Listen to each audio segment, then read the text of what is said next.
Voyez-vous, dans le livre d'Hébreux, il est clairement écrit que la loi de Moïse est abrogée. Et dans plusieurs passages, si vous lisez clairement le livre d'Hébreux, vous allez voir que la loi de Moïse est abrogée. Et ce que je veux dire ici, c'est que abrogée ne veut pas dire que la loi est mauvaise.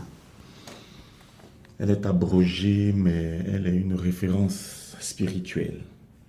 Abrogée parce qu'elle a été accomplie intégralement par notre Yeshua, notre Yahusha, notre Sauveur.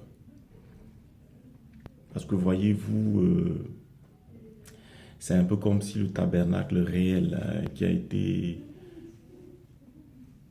a été copié par Moïse est descendu sur terre. Et dans ce tabernacle-là, l'agneau réel est descendu sur terre. Il est venu devant les souverains sacrificateurs qui ont constaté qu'il est sans défaut et sans tache. Il a été placé à côté du bouc émissaire qui est Barabbas. Dans la loi de Moïse, il est dit que 2 victimes étaient placées sur lesquelles étaient imposées les mains.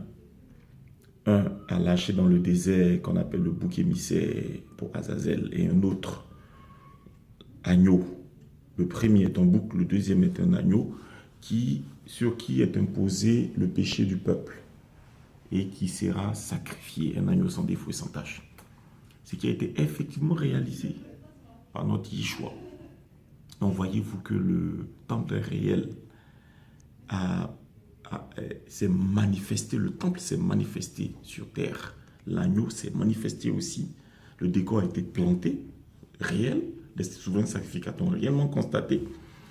Jean-Baptiste a baptisé Yahusha dans le journal. Il a imposé les mains sur Yahusha. Il a confessé les péchés du peuple. Donc vous voyez, le décor a été planté. Yahusha a accompli la loi de Moïse.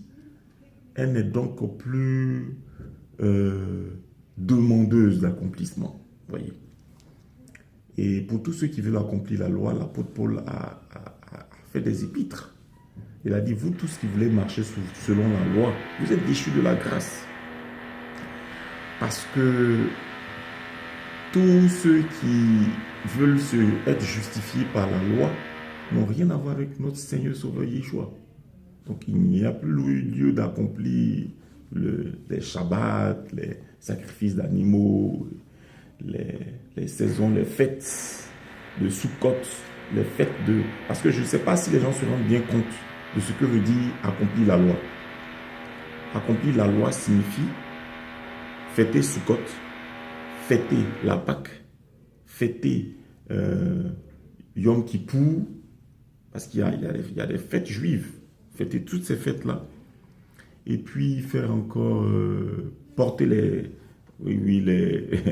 vêtements juifs, porter la kippa, laisser la barbe, faire les ablutions. J'ai été invité par un ami juif dans une synagogue, et vous allez faire les ablutions.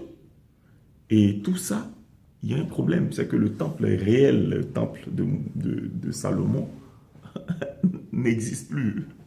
Donc il va falloir bâtir le temple. Si on veut faire du judaïsme réel, le temple n'existe pas. Le temple a été détruit, prophétisé par Yahusha lui-même. Donc le judaïsme ne peut pas exister actuellement pendant que nous sommes sous la grâce. Est-ce que vous comprenez ça? Il y a 613 lois. Et ces 613 lois-là ne sont pas applicables.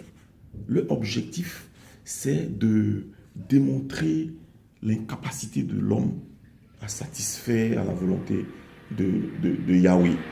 C'est ainsi que Yahweh lui-même a pris une forme humaine pour accomplir ce qui satisfait au salut de l'homme en devenant lui-même un homme. Vous voyez? Donc ça, c'est un petit bout que je veux expliquer à certains frères qui tiennent à appliquer la loi. Il y en a 613. Et autre chose aussi, j'aimerais expliquer aussi que il est légitime que notre Sauveur porte son réel nom. Parce que c'est l'impérialisme de Rome contre Israël qui a modifié les noms. Mathia est devenu Matthieu. Johanna est devenu Jean. Et Yahusha, Yeshua est devenu Jésus. Donc vous voyez qu'il est légitime qu'il y ait un retour aux sources afin que nous puissions entrer dans une compréhension authentique de la parole. C'est cela le but. Le but n'est pas de vous condamner, de dire que vous n'êtes pas sauvé parce que vous ne dites pas Yeshua ou bien Yahusha comme nous. Non, c'est pas ça le but. Le but, c'est de nous rapprocher de l'authenticité, de l'esprit réel de la parole. Vous voyez ce que je veux dire? Donc, je vais faire d'autres vidéos et plus explicites avec des versets bibliques à l'appui, parce que là, je brûle de pouvoir expliquer ces choses-là. Donc, pour l'instant, c'est juste un aperçu. On en viendra. Je vous remercie et bonne journée.